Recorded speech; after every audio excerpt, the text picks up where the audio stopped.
What area doctors have learned about treatments for COVID-19. Health experts worry about another potential wave of COVID cases as vaccination rates slow. A hotly contested bill on voting rights has failed in the Senate. I'm Skyler Henry on Capitol Hill with a breakdown of where lawmakers stand on the legislation. The 4 states' most watched news starts now. A Joplin doctor discusses what they've learned so far about COVID-19 and what they're facing now. This is KOAM News at 5. Freeman Hospital today held a discussion on COVID-19 and what they've learned in over more than a year in fighting the coronavirus. A big part of that has been treatment plans for patients with severe cases of COVID-19. In July of last year, the hospital was using drugs like remdesivir and treatments like convalescent plasma. They still use them now, but in some cases, but at the time, their effectiveness wasn't fully known. When you're starting from scratch, when you have no information, really, the entire situation becomes a grand experiment. You've got to be willing to say, logically, this treatment would make sense based upon what I'm seeing here. Is it effective? You have to try it. Dr. McNabb says now they have multiple levels of treatment that they use at each level of severity. Tonight at 6, we'll hear more from McNabb on what they've learned and why it's important to talk about it now more than a year in. You probably noticed our new graphics, but we also launched a new streaming service called KOAM Plus. KOAM Plus is an extension of our TV stations and websites where you can get all of the top local and regional stories, weather, and sports all in one place. And you can find KOAM Plus on Amazon Fire TV, Roku, Apple TV, and Android TV. Pretty good day out there, Nick. Not too muggy, not too hot, really nice. Hard to come by a day like this late in the month of June, Chris. Mostly sunny skies, low humidity. Looks and feels nice at the top of the 5 o'clock hour from 7th and Rangeline. I have absolutely nothing on the radar network. Mostly clear skies throughout the entire day, and that's how we're going to stay as we go through the rest of the evening and into the overnight ahead of us. As far as temperatures go, we're doing okay. Yes, lower to middle 80s, a bit warm outside, but this is below normal. And again, dew points a lot lower. So this is comfy warm air that's in place. But once we get past sunset, we'll cool down once again to 69 by 10 o'clock. But ultimately, we'll go lower 60s this time around. So a mild evening ahead of us, Chris, especially the overnight hours. But I'm tracking a little bit of heat on the way and some rain chances too. We'll break that down here in a bit. All right, Nick, thank you. A sweeping plan by Democrats to expand voting rights is expected to fail in the Senate today because it won't have enough support to survive a filibuster. Republicans say the Senate bill federalizes elections which states run. Skyler Henry reports from Capitol Hill. Today is the beginning of a continuing fight. Senate Democrats are set to call a key test vote on a bill to expand voting rights, even though it has little chance of passing. Let us have a debate, a real debate. The Republicans should not be afraid to debate this vital issue. Among other things, the For the People Act would create a national automatic system for registering voters and establish national standards for mail-in and absentee ballots. But the measure has no Republican support. We will put an end to it here in the Senate. People are turning out to vote in record numbers. This is a solution in search of a problem. West Virginia Senator Joe Manchin also previously expressed his opposition to the bill, but today said he will support an updated version that includes changes he's proposed. We're looking at a much fairer, a much better approach to take. House Democrats passed the legislation back in March to combat new restrictive voting laws being enacted in Republican-controlled states. What these guys are doing right now is they're saying, how can we change our voters? How can we make it harder for people to vote that voted and were willing to risk their lives in the middle of a pandemic to vote? There is no effort in any state in America to suppress votes. Voting rights has been a key legislative issue for President Biden, who expressed support for the People Act. What the president and what the vice president will do is engage with voting rights groups and continue to fight to get legislation across the finish line on the federal level. So this fight is not over. The White House says the president hopes Democrats remain unified in finding a path forward. Skyler Henry, CBS News, Capitol Hill. White House Press Secretary Jen Psaki said yesterday that the failure to begin debate on the voting rights bill in the Senate could prompt a new debate among lawmakers about whether there needs to be changes to the filibuster rule in the Senate. Members of the White House negotiating team headed to Capitol Hill today to meet with senators on their bipartisan infrastructure proposal. More than 20 senators now backing the $1.2 trillion proposal. The White House says the president is encouraged by the talks, but the two sides are still at odds over how to pay for the plan. Democrats are also working on the possibility of using budget reconciliation to pass a plan. Well, still ahead, a major airline cancels thousands of flights as they struggle to keep up with the demand for summer travel. And next in Health Watch, the Delta COVID-19 variant is spreading through the U.S. as vaccination rates continue to decline. Topping Health Watch, U.S. researchers have found household birthday parties increased moderate to severe COVID-19 cases 31% last year in counties with high COVID transmission. In many cases, a COVID diagnosis came about 2 weeks after a party. The study published in JAMA tracked health records from 2.9 million U.S. households. Well, there are new signs that America is beating back the pandemic with the help of the vaccines, but also indications of potential trouble ahead. Yesterday, a reported 272 people died from the virus in the U.S., but vaccination rates have been slowing, even as a more contagious strain called the Delta variant is spreading rapidly. David Bernard reports. Whether it's airports, NBA games, or concerts, crowds are gathering across the nation as Americans start a return to pre-pandemic life. But with just 45% of Americans fully vaccinated, health experts are worried about the spread of the highly contagious Delta variant that appears to be about 60% more contagious than the Alpha variant, which was discovered in the United Kingdom. And that was the last variant of major concern, according to infectious disease expert Dr. Michael Osterholm. In the areas where they have large pockets of unvaccinated people, we can surely expect to see surges in cases, in some situations challenging the healthcare capacity of that local area. We're there currently here. We're holding patients in the ER, waiting on admissions, waiting on discharges on any given day. Craig McCoy is president of Mercy Hospital in Springfield, Missouri. Only 32% of the surrounding county there is vaccinated, and COVID hospitalizations are up more than 210% since the 1st of June. Most alarming is that 90% of all COVID samples being sequenced from that county are coming back positive for the Delta variant. McCoy says at his hospital, almost every patient is unvaccinated. We've only had 2 that have come in as inpatients that have been fully vaccinated. The vaccine, from everything we can see, does appear to be effective against the Delta variant. Does this Delta variant have the potential of being another wave? The Delta variant clearly is going to be another wave. That if you decide not to get vaccinated, this virus will still find you. And here comes the good news. Dr. Osterholm says if you are fully vaccinated, you shouldn't really have to worry about that Delta variant. David Begnaud, CBS News, Manhattan.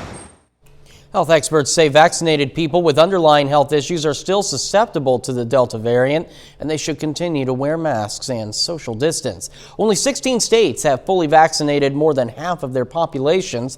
Experts believe vaccination rates must be over 70% in order to reach herd immunity.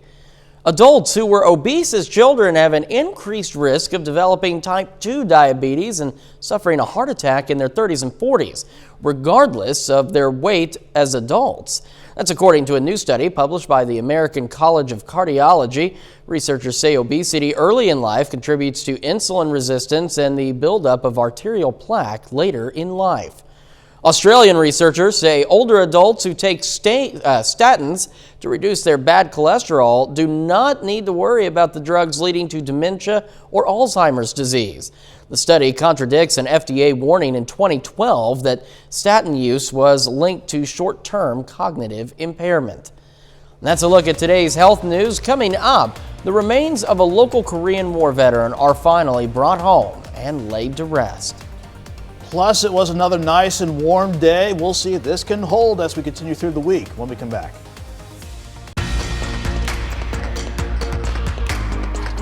We kept warm for today, but thankfully the humidity was quite low as well. That made for a pretty good Tuesday late in the month of June. Let's look back on the numbers over the past 36 hours. Of course, yesterday was all about that front, bringing in not only rain and thunderstorms, but quite a cool down. After we spent much of last week baking in the early summer heat and humidity, we had the mid-70s yesterday afternoon. We dropped back to 53, which actually tied the record low at Joplin this morning, but a nice rebound into the lower 80s this afternoon. Fortunately, we're going to stay warm as we go through our Wednesday. Humidity still relatively low, so pretty good once again for your Wednesday tomorrow. However, the heat's going to make a brief return for Thursday and Friday before we see our next good storm system in here by the time we head into the weekend. But I'm not going to rule out maybe a random storm or two by Thursday at the earliest, but no rain out there whatsoever. Mostly sunny from Joplin's on the east side of the town.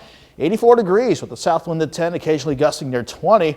And at Dew Point, these are numbers we love to see anytime during the summer months, so at 54 degrees. Most of us are in the lower 80s on the Missouri side, but you see more mid-80s popping up across Kansas and Oklahoma. So even though these temperatures are warm, again, the dew points make all the difference with quite a range of dew points from 50 in Anderson to 62 in Fort Scott. These are numbers, though, that are either refreshing or not so bad, depending on where you are. So we are going to enjoy another nice evening as temperatures fall into the upper 70s by 8 o'clock, but down to the upper 60s by midnight. Not quite as chilly for the overnight hours this time around. We'll drop back into the lower 60s while we continue to stay quiet under mostly clear skies like we've had all day long. I do notice some developing thunderstorms across Nebraska and Iowa. That's because of a weak stationary boundary. That's not going to do anything for us, really. What we are watching, two things at the surface. One, this warm front that's going to try to bring some warmth back in here, but also this cold front way up in Canada. Doesn't look impressive now, but that's going to be our next best shot for rain and storms as we head toward the weekend. And we're still watching this upper level ridge. Even though we're on the cool side of things, this is going to try and build back in as we go through the next few days. In the short term, though, we're looking fine for this evening. With a light breeze out there, mostly clear skies, we'll drop back mainly into the lower 60s, and we'll start the day mostly sunny, and we'll try to get some partly sunny skies in here during the afternoon, but not looking bad. 62 in the morning, 80 by noon, and highs are 86. The breeze starts to slide during the morning, but then it picks up out of the south at 10 to 20 miles per hour. As we go throughout your Wednesday afternoon. There's a slim chance some of our northeast counties could get cut by a few showers or storms Thursday morning, but more moisture building in. We'll watch for some scattered storms try to build back in on Thursday. But as we take you into the weekend, this upper level low is going to bring that next cold front our way. That's going to result in better rain and thunderstorm chances for your Saturday, Sunday, and going into next week. So it does start to get a bit active again, but at least we can enjoy another nice warm day tomorrow with humidity staying relatively nice. 86 degrees. We'll go 91 Thursday with a few storms possible in the afternoon, 93 Friday. But once the rain chances really pick up, Chris, we'll drop back into the 80s from Saturday into early next week. A little bit of a rise to remind us it's still summertime, but then, fair temperatures for the rest of the time. I don't see any complaints about that. No, not at all. Nick, thank you so much. Well, a four-state hero returns home. Sergeant Lloyd Allenbaugh's remains were identified last year after he was reported missing in action in Korea during some fighting at the Chosin Reservoir. Sergeant Allenbaugh's remains were flown into the Tulsa airport today and were escorted by members of the Warriors Watch Riders to Ulmer Funeral Home in Carthage. It's a special honor. All of them are honors, but to find one that was from the Korean War and just being identified and bring him home, that's a little bit extra special. Law enforcement also joined in on the escort for Sergeant Allenbaugh. Well, coming up, airlines across the country deal with issues as travel picks up. But first, we take time to honor one of our many four-state heroes. First Lieutenant Lita Hickman served in the Army from 1942 to 45, her hometown, Nevada. We're proud to recognize First Lieutenant Lita Hickman, tonight's four-state hero. Topping Consumer Watch, Moderna is adding 2 new production lines at the plant where it makes its COVID-19 vaccine. That's according to the Wall Street Journal. It's part of a plan to increase production by 50%. And keep in mind, Moderna and its manufacturing partners have pledged to triple annual output of its vaccine doses to about 3 billion by 2022. Today is the last day of Amazon's summer sale, but the Prime Day discounts may not be as deep as you hope. According to research from Adobe Analytics, discounts being offered this year are about 10% on average below what they were last year. So compare that to Cyber Monday, which traditionally offers deals with double the savings. Well, as the country returns to normal, millions of Americans are making summer travel plans, and some major airlines are struggling to keep up with the demand. American Airlines has announced it will cancel nearly 1,000 flights through mid-July because of a series of problems, including pilot shortages. Chris Van Cleve is at Reagan National Airport outside Washington. It's been a June from hell for American Airlines. Its operation seeing major weather disruptions 9 of the first 15 days in June, causing long lines, delays, and cancellations, leaving the country's largest airline with a staffing crunch along with mounting flyer frustration. This was the only time we could get here, and I tried to check in, and they said now we have to wait until about 3 hours before the flight, which is at 4 a.m., 5 a.m. American will cancel 50 to 80 flights a day through at least mid-July as the airline tries to build in additional resilience and certainty to its flight schedule. Southwest has also been hit with delays and cancellations due to weather and a 3-day series of computer issues. Monday, both airlines saw hundreds of cancellations and more than 1,000 delays. Henry Hartevelt is an airline analyst. The airlines were caught with their pants down. They scheduled too many flights, and they didn't have enough people ready to operate the flights, operate the airports, and the companies that they work with were short too. As American ramped up flights from 2,200 a day to about 5,800 this month, the TSA struggled to have enough screeners. The airline's caterer in Dallas didn't have enough drivers, and some American pilots were still in post-furlough retraining. You didn't have enough pilots to fly the airplanes. Pretty simple. The metal and the people didn't come together, and now you're surrendering the schedule. Airlines are also dealing with an alarming spike in disruptive passengers, prompting a rare industry-wide letter to the Attorney General asking DOJ to send a strong and consistent message through criminal enforcement. We got to know that the federal government has our back on this. American is seeing more cancellations today. Many of those were pre-planned in advance, so people were notified well before they got to the airport and could be reaccommodated. Delta says it's going to hire 1,000 new pilots before next summer. That first new hire class will be pilots who had been offered a job before the pandemic, and that opportunity had been put on hold. Chris Van Cleve, CBS News, Reagan National Airport, Virginia. The first U.S. cruise in 15 months set sail on Sunday. Royal Caribbean's Freedom of the Seas left Port Miami carrying about 600 people. The ship will dock in the Bahamas on its 2-day tour. Staff, along with guests, volunteered for the vaccinated voyage. We've got a final check of that forecast next.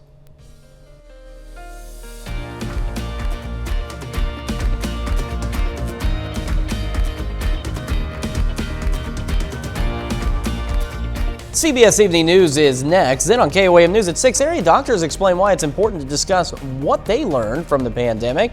Plus, authorities in Branson released the name of the 11-year-old who was seriously injured on a roller coaster. And Missouri lawmakers call a special session to discuss critical Medicaid funding. Stay with us for the CBS Evening News and KOAM News at 6. Well, scientists believe they may have found a way to study the interior of Venus without landing on its surface. NASA's Jet Propulsion Laboratory and Caltech have developed a balloon that's able to detect earthquakes on Earth. Barometers, which measure changes in the air pressure, are attached to the high-altitude balloons. Scientists are hoping this technique can be used to reveal the mysteries of Venus.